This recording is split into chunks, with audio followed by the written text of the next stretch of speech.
Assalamualaikum warahmatullahi wabarakatuh. Kalau anda tertanya-tanya cara untuk pasang custom mechanical gaming keyboard seperti mana anda custom PC gaming kesayangan anda berada dalam video yang betul, sebab dalam video kali ini saya bukan sahaja nak kongsikan item-item yang kita perlukan untuk hasilkan sesebuah custom mechanical gaming keyboard, tapi saya nak tunjuk kepada anda step by step proses pemasangan dia tu macam mana. InsyaAllah pada akhir video nanti anda dapat custom mechanical gaming keyboard anda sendirilah. So, dalam video kali ini saya akan guna produk-produk dari KB Defense, sebuah company dari China yang agak baru tapi sangat established dalam custom mechanical gaming keyboard ni lah. Bayangkan mereka mampu hasilkan BMW dan dijual pada harga Myvi kot. Dia punya mechanical keyboard kit ni dia katakan dijual pada harga RM1,000 Malaysia, dan kita nak cari brand yang UK, brand US yang kualiti setara dengan dia,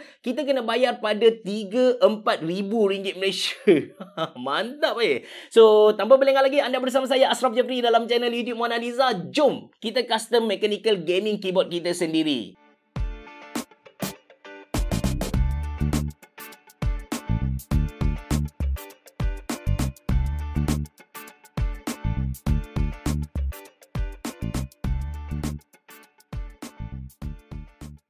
Basically, bila kita nak buat satu custom mechanical gaming keyboard ni, ada 3 parts utama yang kita kena beli. Yang pertama, dia punya keyboard kit tu. Yang kedua, kita kena ada switch. Dan yang ketiga, kita kena ada keycap. Untuk video kali ni, saya guna body kit dari KB Defense, iaitu Blade 65R2.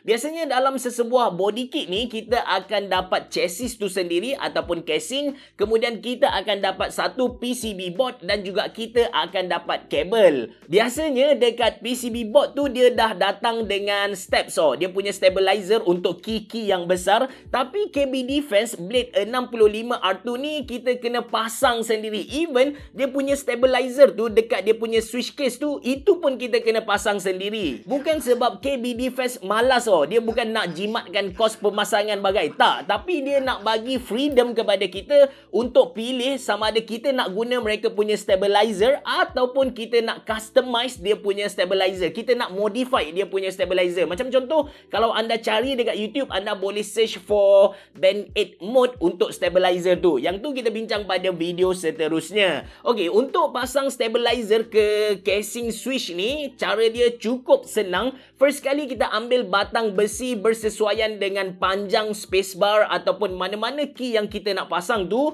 Lepas tu kita klip masuk ke dalam dia punya housing switch tadilah. Simple, settle. Kemudian kita bawa dia punya steps ni, pasang dekat PCB board, skru dari bawah. Ulang benda yang sama dekat key-key yang besar. Macam contoh enter dan juga shift. Once dah settle, pasang steps ke PCB board ni, kita lapik dia dengan mute silikon dan di atas mute silikon tu kita letak plate. Untuk projek kali ni saya pilih untuk letak brass plate atas sebab dia punya warna tu masuk dengan tema custom mechanical keyboard saya lah. Actually, kalau anda beli KB Defense Blade 65R2 ni, anda boleh pilih sama ada anda nak pilih brass plate ataupun polycarbonate plate ni. Yang mana bagus habis cerah? Dia bergantung kepada personal preference. Kalau anda suka yang keras, yang apa kita cakap stiff ni, anda boleh beli brass plate. Tapi kalau anda nak yang lembut sikit, anda boleh beli polycarbonate. Saya recommend anda untuk beli dua-dua dan test yang mana kena dengan anda punya typing style tu. Okey, bila kita dah siap susun tadi PCB board dekat bahagian bawah, kemudian dekat tengah-tengah tu ada mute silikon, atas sekali ada plate. Sekarang kita akan pasang switch ke atas PCB board ni, which is dalam video kali ni saya pilih untuk guna switch terbaru dari Gateron, iaitu Gateron Ink Black. Ni saya buka switch tu supaya anda dapat tengok bahagian dalaman dia. Anda dapat kenal anatomi dalaman satu-satu switch lah. Ini yang kita panggil dia sebagai top housing. Yang atas tu, lepas tu kita ada stem. Lepas tu yang ni kita panggil dia sebagai coil spring. Yang macam besi filament kita panggil dia sebagai metal leaf. Dan last kali kita ada bottom housing dengan dekat bawah tu ada connector lah. Biasanya orang akan letak pelincir dekat switch ni supaya movement dia jadi smooth dan yang penting bunyi dia lagi shock lah. Actually saya ada buat video tutorial cara untuk lubing satu-satu switch dengan cara yang paling noob.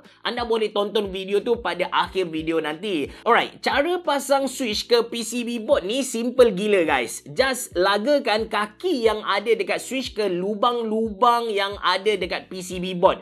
Proses ni anda kena hati-hati sikit sebab time kita pasang tu possibility kaki switch tak masuk dan bila kita tekan dia bengkok ataupun worst case dia patah tu ada. Dan bila dia patah, of course keyboard kita tak berfungsi lah. Oh ya, in case anda tertanya-tanya kenapa saya pilih Gateron Ink Black ni, sebenarnya bukanlah sebab ini adalah switch yang terbaru. Cuma saya nakkan satu switch yang linear dan pressure dia tinggi, 60 gravity force. Kalau sebelum ni saya kejar ke switch yang ringan macam yellow, Gateron yellow, tapi kali ni saya nak yang berat sikit lah. Dan untuk switch ni bila kita nak beli dia, jarang sangat kita jumpa kedai yang jual satu biji macam tu. Biasanya dia dijual secara paket. Satu paket ada 10 biji dan untuk case kali ni disebabkan keyboard saya ni ada 67 key, saya kena beli 7 paket lah. So ada 70. Kita jangan beli cukup-cukup. Oh, macam keyboard kita 67 key, jangan beli 67 key tapi beli lebih 3 macam tu.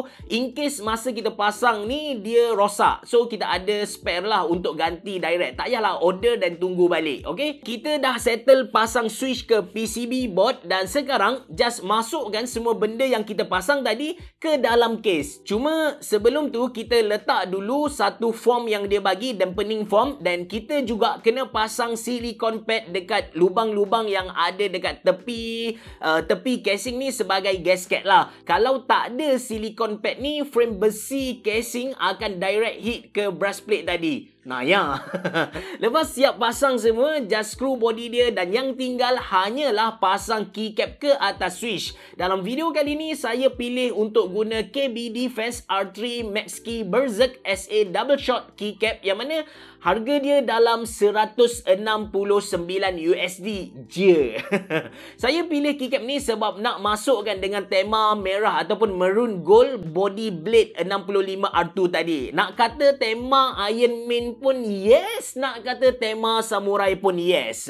Yang penting maroon, kuning, putih, lawa babe. Cuma saya nak anda tengok ke dalam keycap ni ada dua material loh. Ini kita panggil dia sebagai double shot. Legend atas tulisan dia tu, tulisan atas keycap ni dia tak print, dia tak laser, tapi dia bentukkan dengan material yang berbeza. So memang tahan lasak walaupun anda nak guna dia dalam satu jangka masa yang lama lah. Dan disebabkan dia punya material ialah ABS, surface keycap ni nampak glossy, nampak premium. Okay, cara pasang dia simple saja. Just tekan-tekan keycap ke atas switch tadi ikut layout keyboard kita sendirilah. Proses pemasangan ni dia ambil masa tapi tak adalah serumit pasang switch tadi. Even budak-budak pun boleh buat, tak ada masalah punyalah. Jadi ini hasil akhir pemasangan custom mechanical gaming keyboard menggunakan produk-produk dari KBD Fast. Body kit saya guna KBD Fast Blade 65 R2 dan switch saya guna Gateron Ink Black yang terbaru, dan last kali untuk keycap saya pilih KBD Fast R3 Max Key Berserk SA Double Shot keycap. Design wise bagi saya lawa, nampak premium gila. Finishing casing dia tu perfect, smooth. SA profile dengan body KBD Fast Blade 65 R2 memang masuk ngam-ngam. Lepas tu walaupun SA profile ni sebenarnya tinggi, keycap dia tu tinggi, tapi bila dia duduk je dalam Blade 65 R2 bagi saya masuk kot. Ini typing test KBD Fast Blade 65 R2 Gateron Ink Black dengan SA profile, dan saya bandingkan dengan custom mechanical gaming keyboard yang saya guna sekarang iaitu Gamma K LK67 Gateron Yellow dan XDA profile.